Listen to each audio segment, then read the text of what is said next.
করা আমার হচ্ছে শুধু সালিম খান বা ওনার পরিবার নয়, বাংলাদেশে যা দেখছি আমরা কিছুদিন ধরে যে ভিডিওসগুলো আসছে, এটা সত্যি খুব দুঃখজনক। আমার মনে হয় যে বিশেষ খুব একটা আমি বলতে পারবো না, কারণ এটা পুরোপুরি একটা দেশের ব্যাপার। আমার মনে হয় না আমার বিশেষ কিছু বলা উচিত। আর এটুকু চাই যে বাংলাদেশে আবার শান্তি ফিরে আসুক, মানুষ যেন আবার শান্তিতে থাকতে পারে, এবং যেই ভালোবাসা নিয়ে যেই আনন্দ নিয়ে ওনারা বাঁচতে নিজেদের সঙ্গে, সেই যেন শান্তির আবার যেন ফিরে আসে। প্রডিউসার সাহেবের সঙ্গে লাস্ট কথা কখন হয়েছে দেব, যদি একটু শেয়ার করেন? ওরকম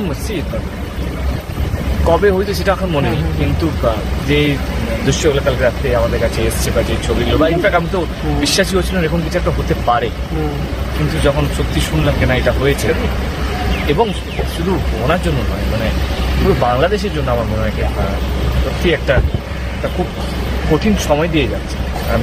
আমি শুধু এটুকু বলবো, যা বাংলাদেশের প্রত্যেকটা মানুষকে, কারণ আমি বাংলাদেশে বহুবার গেছি এবং আমার খুব প্রিয় একটা জায়গা, এবং আমার এক্সপিরিয়েন্স সত্যি খুব খুব খুব ভালো। এবং শুধু বাংলাদেশে নয়, অনেক বাংলাদেশিরা আছে যারা বিদেশে থাকে, সে আমি যেতে বেড়াতে যাই, বা লন্ডনে হোক বা আমেরিকায় হোক, ওনাদের মতন ভদ্র শান্তিপ্রিয় মানুষ খুব কম দেখেছি। আমি এটুকু অনুরোধ করব আপনাদের মাধ্যমে, যারা যারা শুনছেন, বাংলাদেশে যারা